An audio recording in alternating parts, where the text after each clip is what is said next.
નમસ્કાર દોસ્તો, ધોરણ 12 ગુજરાતી ભાષાની અંદર પાઠ 24મો એટલે કે છેલ્લો પાઠ આપણો છે શરત, જે નવલિકા છે, જેના લેખક છે એન્ટવ ચેખોવ. જન્મ 27/1/1860, અવસાન 15/7/1904. એન્ટન પાવલોવિયા ચેખોવ રશિયાના ખ્યાતના વાર્તાકાર તેમજ નાટ્યકાર હતા. નામ બરાબર જોઈ લેજો. એન્ટન પાવલોવિયા ચેખોવ રશિયાના ખ્યાતનામ પ્રખ્યાત વાર્તાકાર તેમજ નાટ્યકાર હતા. તેમનો વ્યવસાય ડૉક્ટર એટલે કે તબીબ હતા. મોસ્કો સ્ટેટ મેડિકલ યુનિવર્સિટી દ્વારા તબીબી ઉપાધિ પ્રાપ્ત કરી હતી. માત્ર રશિયામાં જ નહીં પણ વિશ્વમાં તેમની વાર્તાઓ વાચકો અને વિવેચકો દ્વારા પુરસ્કૃત થઈ છે. રશિયાના આધુનિક વાર્તાકારને પુસ્કિન એવોર્ડ પ્રાપ્ત થયો હતો. ધ સિગલ ધ એરી ઓરિયાડ એમના વિશ્વવિખ્યાત નાટકો છે. આ પૂછાય છે કે એન્ટન પોવ્યોલા ચેખોવના વિશ્વવિખ્યાત નાટકો ક્યાં ક્યાં છે. એક એક વાક્યમાં પૂછી નાખે છે, અંડરલાઈન કરજો એમને. જેને આપણે હૃદય કે અંતરાત્મા કહીએ છીએ તેને પોતાનો સ્વભાવ છે. મનુષ્યને જેમ જેમ જગતનો અનુભવ થાય છે તેમ તેમ ધન, સત્તા, કીર્તિ, વાસના, અહંકાર એને વળગતું જાય છે ને હૃદય એનો સ્વભાવ ગુમાવે છે. ઉત્તમ સત્યો જેવું ઔષધ છે, જેનાથી હૃદય કે અંતરાત્માનું આપણું સ્વાભાવિક તેજ આપણને પાછું મળે છે. એન્ટન ચેખોવની આ જાણીતી વાર્તા છે કે 20 લાખનું ઇનામ જેને મળવાનું છે એવો યુવાન વકીલ 15 વર્ષ જેલમાં રહ્યા પછી પુસ્તકો, ગ્રંથોના વાચનથી, સેવનથી અલૌકિક ભાવ જગતનો સ્વામી બને છે. લૌકિક અને અલૌકિક બે શબ્દો અહીં વપરાણા છે કે પુસ્તકો વાંચવાથી એનામાં જે કંઈ પરિવર્તન આવે છે, એનું જે ભાવ જગત છે એ બદલાઈ જાય છે, સત્ય સમજાય છે એને. માત્ર ને માત્ર કલ્પના કરવાથી કે ભૌતિક સુખ સુવિધા મળવાથી છે એ વ્યક્તિ છે એ મહાન નથી બની શકતો અથવા તો આનંદ નથી લઈ શકતો.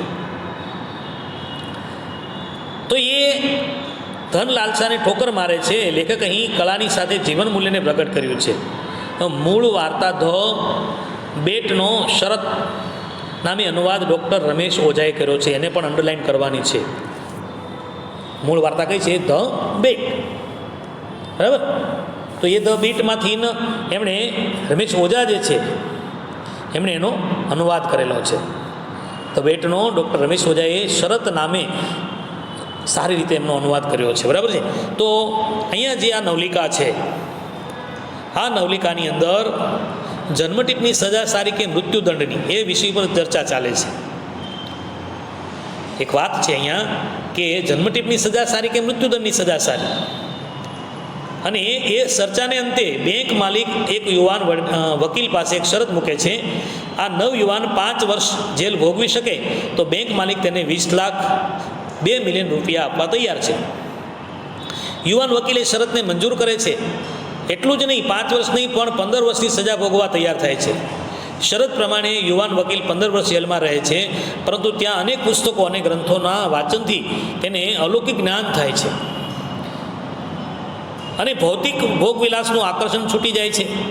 આ વાર્તામાં લેખકે યુવાન વકીલના પાત્ર દ્વારા સારા પુસ્તકોનું સેવન વ્યક્તિના જીવન મૂલ્યોમાં કેવું પરિવર્તન લાવે છે તે દર્શાવાયું છે. સાથે સાથે શરત પાઠ આધારિત કદાચ પુસ્તકો આપણા મિત્રો અથવા પુસ્તકોની મૈત્રી આવો નિબંધ પણ પૂછાઈ જાય તો એ નિબંધ પણ તૈયાર કરવો. શું કીધું છે કે સારા પુસ્તકોનું સેવન વ્યક્તિના જીવન મૂલ્યોમાં કેવું પરિવર્તન લાવે છે તે દર્શાવ્યું છે, અને બેંક માલિકની સ્વાર્થી મનોવૃત્તિને પણ ઉજાગર કરી છે. એન્ટવ ચેખોવની વાર્તા ધ બેટનો ડૉક્ટર રમેશ ઓઝાએ સરસ રીતે અનુવાદ કર્યો છે. આવો સરસ મજાનો પાઠ છે, નવલિકા છે.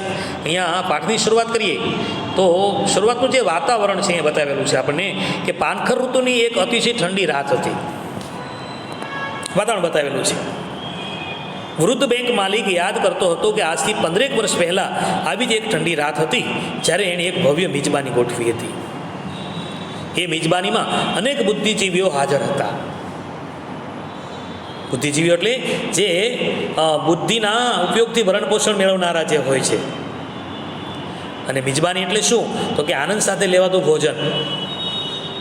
પાનખર શબ્દ પણ છે કે જેમાં પાન કરે તે ઋતુ છે. એને પાન કર્યું.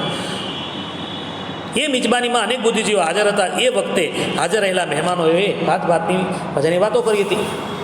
કાયદાની વાતો નીકળતા કડકમાં કડક સજા વિશે ચર્ચા નીકળી હતી. કાયદાની વાતો આવી તો એમાં બધા વાતો કરવા લાગ્યા હતા. મોટાભાગના મહેમાનોએ મૃત્યુદંડની સજા પ્રત્યે અસંમતિ દર્શાવી હતી. મોતની સજા, દેહાત દંડ, જેને મૃત્યુદંડ એટલે મોતની સજા. તો એ કાયદાની વાત, એ કડકમાં કડક સજા આવી, એમાં મૃત્યુદંડની વાત આવી તો મોટાભાગના જેટલા ત્યાં હાજર હતા ને એમને ત્યાં અસંમતિ દર્શાવી હતી. બધાએ નામંજૂરી કરી હતી. એ લોકોએ એવો અભિપ્રાય વ્યક્ત કર્યો હતો કે મૃત્યુદંડની સજા એક પ્રકારની જૂની પુરાણી અને અનૈતિક સજા છે. નીતિની વિરુદ્ધ છે. મૃત્યુદંડની સજા છે એ જૂની પુરાણી છે અને અમાનુષી છે, અમાનવીય છે. કેટલાક મહેમાનોએ એવો અભિપ્રાય વ્યક્ત કર્યો કે દેહાત દંડની સજાને આજીવન કેદની સજામાં ફેરવી નાખવી જોઈએ. તો ઘણાએ કીધું કે ભાઈ દેહાત દંડની જે સજા છે ને એને આજીવન સજાની અંદર ફેરવી નાખવી જોઈએ. આવી બધી સજાઓ કરવી ન જોઈએ. જન્મટીપની સજા જે છે તો કે જીવનના છેલ્લા શ્વાસ સુધીની કેદ છે એને આજીવન કેદ કહેવામાં આવે છે, જન્મટીપ પણ કહેવામાં આવે છે. શબ્દ છે યજમાન, તો કે મહેમાનને આશ્રય આપનાર જે હોય, મહેમાનોની મહેમાનગતિ કરનાર હોય, ઘર ધણીને શું કહેવામાં આવે છે? યજમાન કહેવામાં આવે છે. તો આવી બધી વાતો ત્યાં ચાલતી હતી.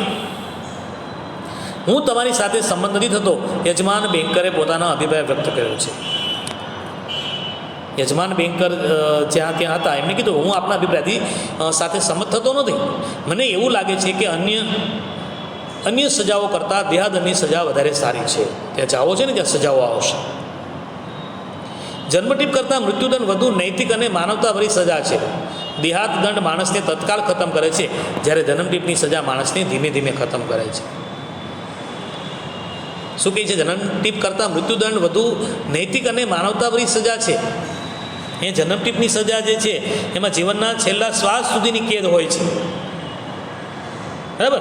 જ્યારે મૃત્યુદંડ તો મોતની સજા છે, એને તાત્કાલિક ત્યાં મારવામાં આવે છે. પણ જો દેહાદંડ માણસને તત્કાલ ખતમ કરે છે, મૃત્યુદંડ કે દેહાદંડ છે માણસને તાત્કાલિક ખતમ કરે છે, જ્યારે જન્મટીપની જે સજા છે, આજીવન કેદ છે, એ માણસને ધીમે ધીમે ખતમ કરે છે. આ મિજબાનીની એમાં જે આમંત્રિત મહેમાનો આશરે 25 વર્ષનો એક યુવાન વકીલ પણ હતો. ઉપસ્થિત બધા જ મહેમાનો એ સૌથી નાની ઉંમરનો હતો. એ યુવાન વકીલનો અભિપ્રાય માંગવામાં આવ્યો ત્યારે એણે કહ્યું બંને પ્રકારની સજાઓ અનૈતિક છે. જે તમે કાંઈ સજાઓની વાત કરો છો તો એ દરેક પ્રકારની સજાઓ છે નીતિથી વિરુદ્ધ છે, અનૈતિક છે. પરંતુ મારે જો દેહાદંડ અને જન્મટીપ બેમાંથી એકની પસંદગી કરવાની હોય તો હું જન્મટીપ વધુ પસંદ કરું છું. બિલકુલ ન જીવા કરતાં કોઈ પણ રીતે જીવવું એ વધારે સારું છે. યુવાને કીધું. અહીંયા એ વ્યક્તિ મોટાભાગના હાજર રહેનારાઓ પૈકી બેંક માલિક સૌથી વધુ યુવાન અને વળી વધુ પૈસાદાર હતો. વકીલની વાત સાંભળીને ઉશ્કેરાઈ ગયો અને બોલ્યો એ સાચું નથી. તમે જો 5 વર્ષ પણ એકાંતમાં જેલવાસ ભોગવી શકો છો તેમ માનતા હો તો હું 20 લાખ એટલે કે 2 મિલિયનની શરત મારવા તૈયાર છું. એકાંતના જેલવાસ કરતાં ભાગ્યે જ બીજી કોઈ સજા ઓછી કંટાળાજનક હોય છે. તમે એકાંતમાં રહેવા માંગો છો, રહી શકો છો, તો હું તમારી સાથે શરત મારવા તૈયાર છું. શીર્ષક જે છે શરત. તમે ખરેખર સમજીને આ કહી રહ્યા છો? યુવાન વકીલ બોલ્યો છે. મને શરત મંજૂર છે. હું 5 વર્ષ નહીં પણ 15 વર્ષની સજા ભોગવીશ. આપ જો કહેતા હોય તો હું 5 નહીં 15 વર્ષ એકાંતમાં રહેવા માગું છું. 15 વર્ષ? બેંક માલિક બોલ્યો. અરે ખેર સજ્જન, હું 20 લાખ 2 મિલિયનનું જોખમ ઉઠાવવા તૈયાર છું.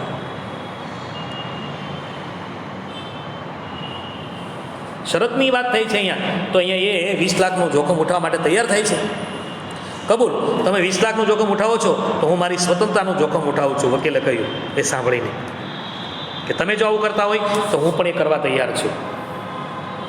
બેંક માલિકે કહ્યું અરે નવયુવાન, તું છેલ્લો નિર્ણય લે તે પહેલાં 2 વાર વિચાર કરી લે.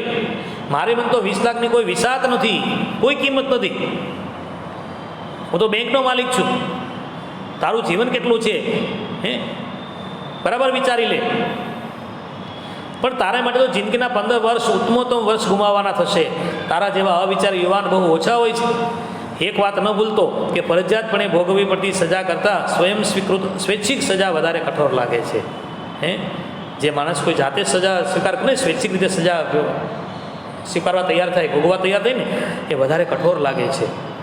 બરાબર વિચાર કરી લે, તકલીફ પડશે તને. પણ યુવાન વકીલ જતો ને મક્કમ રહ્યો છે. એણે તો નક્કી જ કરી નાખ્યું છે. એને કોઈ આનાકાની કરી નથી. બસ એ મક્કમ છે પોતાના નિર્ણય ઉપર કે હું આપની સાથે શરતમાં બંધાયો છું અને મારે આ વસ્તુ કરવાની છે. હું 15 વર્ષ સુધી એકાંતમાં રહેવા માંગુ છું. એ મક્કમ બની ગયો છે, સ્વીકાર કરે છે.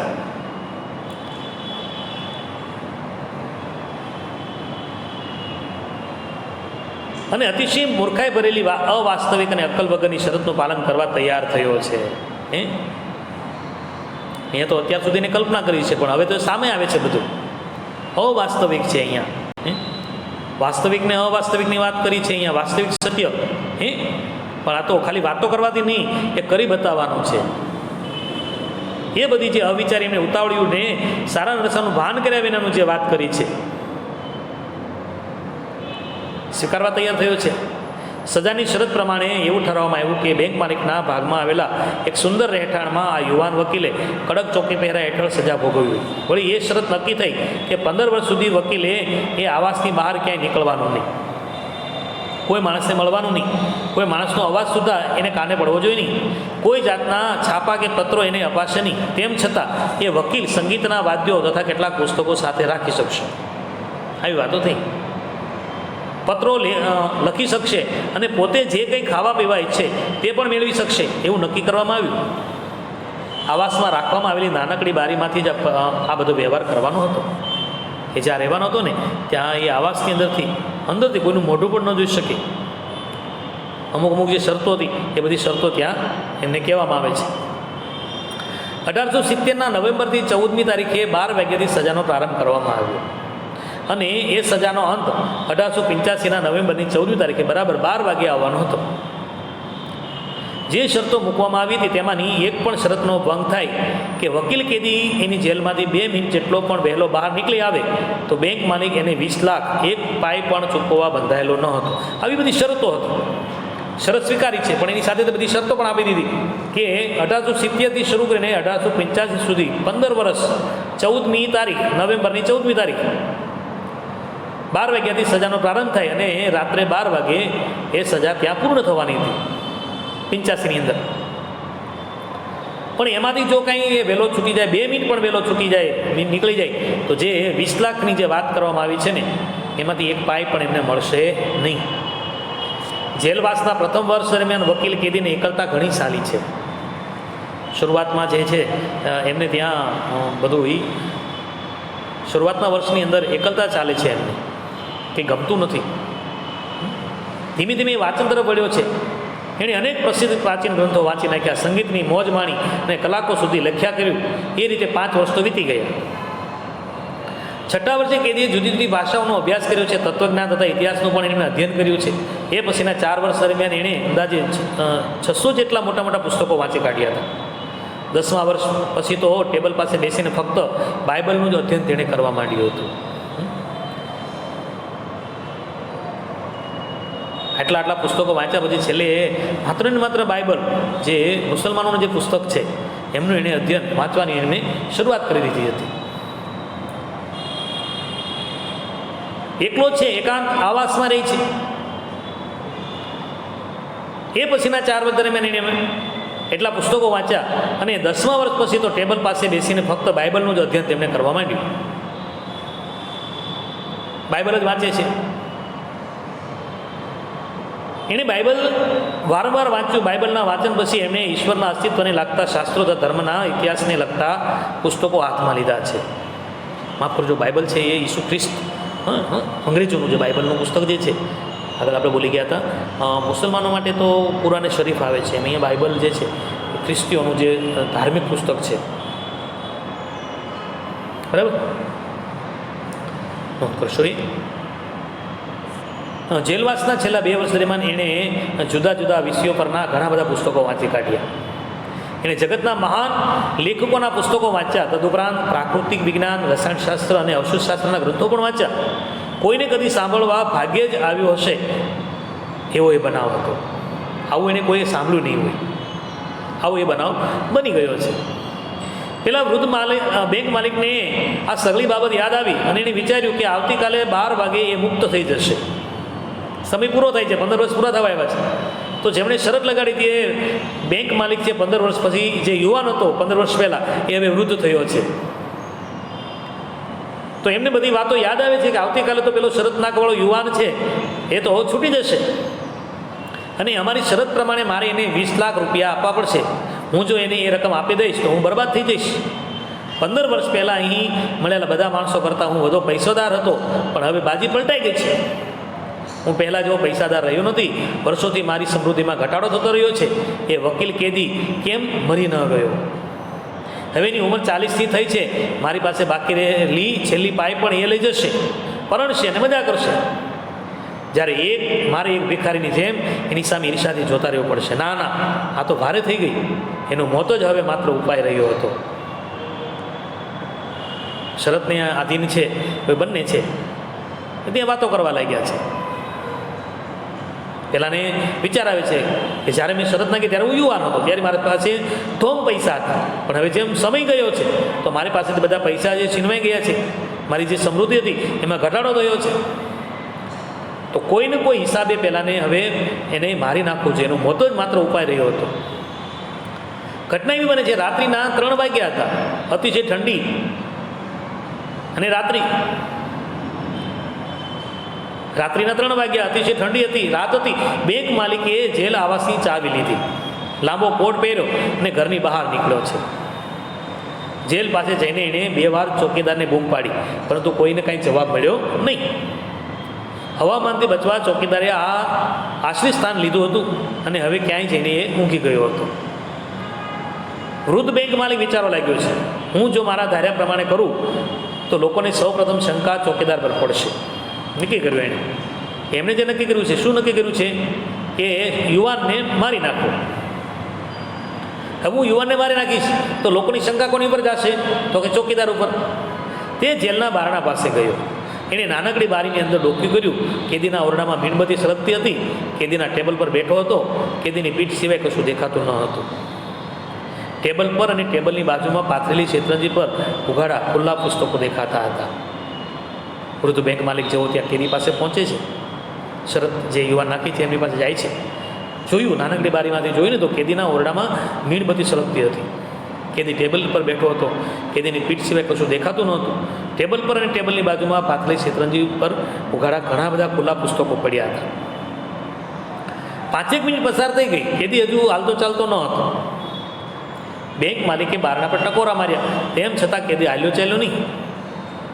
અને ત્યારબાદ ભરંગ માલિકે બારણાનું તાળું તોડ્યું છે.